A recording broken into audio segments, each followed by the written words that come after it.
رسول اللہ صلی اللہ علیہ وآلہ وسلم نے فرمایا، مسلمان مرد کے پاس اسلام کے بعد سب سے قیمتی چیز اس کی بیوی ہے۔ عورت کے آنسو اس کی تکلیف میں اتنے نہیں نکلتے جتنے اسے وہ الفاظ رلاتے ہیں جس میں اس کی توہین کی گئی ہو۔ جو آدمی اپنی بیوی کی عزت اپنے خاندان میں نہ کروا سکے وہ آدمی بیکار ہے، کیونکہ بیوی کو روٹی، گھر، پیار، محبت کے علاوہ عزت بھی چاہیے۔ جب بیٹی پیدا ہو جائے تو مرد کو اپنی زندگی میں یہ دیکھنے کی اشد ضرورت ہے کہ کیا اس نے اپنی بیوی کو خوش رکھا ہے۔ کل کو میری بیٹی کی شادی میں جیسا رویہ رکھنے والے شخص سے ہوگی تو کیا وہ خوش ہوگی یا پھر غمگین؟ تم عورت کی قربانی کی بات کرتے ہو، اپنے ماں باپ کو چھوڑ کر تمہارے گھر آتی ہے۔ کیا تم چھوڑ سکتے ہو اپنا گھر؟ کیا تم چھوڑ سکتے ہو اپنا رہن سہن، اپنے طور طریقے؟ ہرگز نہیں۔ یہ تکلیف صرف ایک عورت ہی جانتی ہے۔ حضرت فاطمہ زہرا نے فرمایا، تم میں سے بہترین مرد وہ ہے جس کا اخلاق بہتر ہو اور وہ اپنی بیوی کے ساتھ مہربانی اور شفقت سے پیش آئے۔ پیغمبر اسلام رسول اللہ صلی اللہ علیہ وسلم نے فرمایا، جو شخص گھر کے کاموں میں اپنی بیوی کی مدد کرے، خدا اس کے لیے 1 سال کی عبادت کا ثواب لکھتا ہے۔ عورت کے لیے شوہر کو راضی کرنے سے بڑھ کر کوئی شفاعت نہیں۔ مردانگی کی بہترین سطح یہ ہے کہ مرد کی وجہ سے عورت کی آنکھ میں آنسو نہ آئے۔ دنیا میں نیک پرہیزگار عورتیں کو جنت میں داخل کرنے کے بعد اللہ پوچھے گا، بتاؤ تم کس کے ساتھ رہنا پسند کرو گی؟ اپنے شریک حیات کے تمام عیب معلوم ہونے کے باوجود اس کے ساتھ بہترین زندگی گزارنا ہی اصل محبت ہے۔ سب سے بہترین تحفہ جو مرد اپنی بیوی کو دیتا ہے وہ اس کا وقت، اس کی توجہ اور اس کا پیار ہے۔ عورت کی عزت کرنا ایک عزت مند مرد کی نشانی ہے۔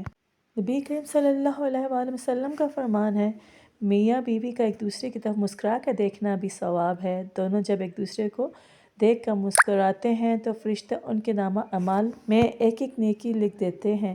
پھر جب وہ ایک دوسرے کے قریب آتے ہیں اور محبت و الفت کی باتیں کرتے ہیں تو اللہ تعالیٰ ان پر رحمتیں نازل فرماتا ہے۔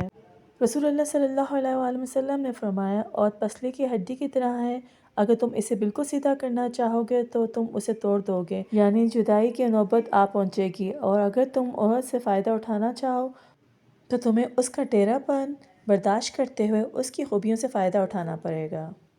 بیوی کا روٹھ جانا سنت عائشہ ہے اور بیوی کو منا لینا سنت رسول ہے۔ ایک باپ کے لیے بچے کی تربیت کے لیے بہترین کام بچے کی ماں سے حسن و سلوک ہے۔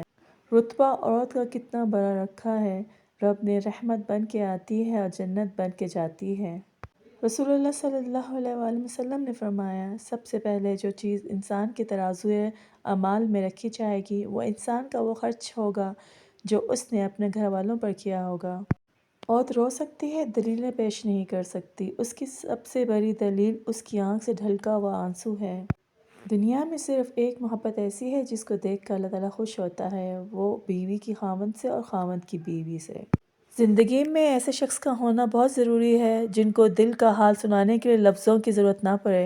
عورت کو اگر وقت، محبت، اعتماد اور سب سے اہم چیز عزت دی جائے تو وہ جان تو دے سکتی ہے مگر کبھی بے وفائی یا دھوکہ نہیں دے سکتی۔ اپنی بیوی کا تہہ دل سے شکریہ ادا کریں کیونکہ وہ موت کی وادیوں سے گزر کر آپ کو باپ کے درجے تک پہنچاتی ہے۔ خوش نصیب عورت، دنیا کی سب سے خوش نصیب عورت وہ ہے جس کے پاس ایک مخلص مرد ہے۔ کسی بھی مرد کی زندگی میں بہار اس کی نیک بیوی سے ہوئی ہوتی ہے۔ 4 غلطیوں سے بچو، شریف کو بیوقوف مت سمجھو، مکار کو عقل مت سمجھو، قاتل کو بہادر مت سمجھو، مالدار کو بڑا آدمی مت سمجھو۔ بیوی سب سے گہری دوست ہے، بیوی سے بڑھ کر دنیا میں کوئی دوست نہیں ہو سکتا۔ تجربہ یہ ہے کہ زمانہ افلاس و مصیبت میں سب احباب الگ ہو جاتے ہیں اور ماں باپ تک انسان کو چھوڑ بیٹھتے ہیں، مگر بیوی ہر حال میں مرد کا ساتھ دیتی ہے۔ اس طرح بیماری جیسی راحت بیوی سے پہنچتی ہے، کسی دوست سے بلکہ ماں باپ سے بھی نہیں پہنچتی۔ اس سے صاف ظاہر ہے کہ بیوی کے برابر دنیا میں مرد کا کوئی دوست نہیں۔ عورت کا جہاد شوہر کے ساتھ اچھی زندگی بسر کرنا ہے۔ رسول اللہ صلی اللہ علیہ وسلم نے ارشاد فرمایا، دنیا کا فائدہ اٹھانے کی چیز ہے اور دنیا میں سب سے زیادہ فائدہ دینے والی چیز نیک بیوی ہے۔ مرد 4 شادیوں کی بات تو کرتا ہے مگر 4 بیویوں میں سے کسی ایک کو سوئی کے برابر بھی فرق ہو گیا تو اللہ کے مجرم ٹھہرو گے، جو کہ سخت گناہ ہے۔ اپنے بیوی بچوں کے ساتھ بیٹھنا مسجد میں اعتکاف میں بیٹھنے سے زیادہ محبوب اور پسندیدہ ہے۔ زندگی میں ایسے شخص کا ہونا بہت ضروری ہے جس کو دل کا حال سنانے کے لیے لفظوں کی ضرورت نہ پڑے۔ میاں بیوی کا رشتہ 3 باتوں کی وجہ سے مضبوط ہوتا ہے۔ پہلی بات اعتبار، دوسری بات محبت اور تیسری بات سب سے اہم بات احساس۔ اگر ان تینوں میں سے ایک بات بھی آپ کے رشتے میں نہیں ہے تو یقین مانیے آپ کا رشتہ بالکل کھوکھلا ہے۔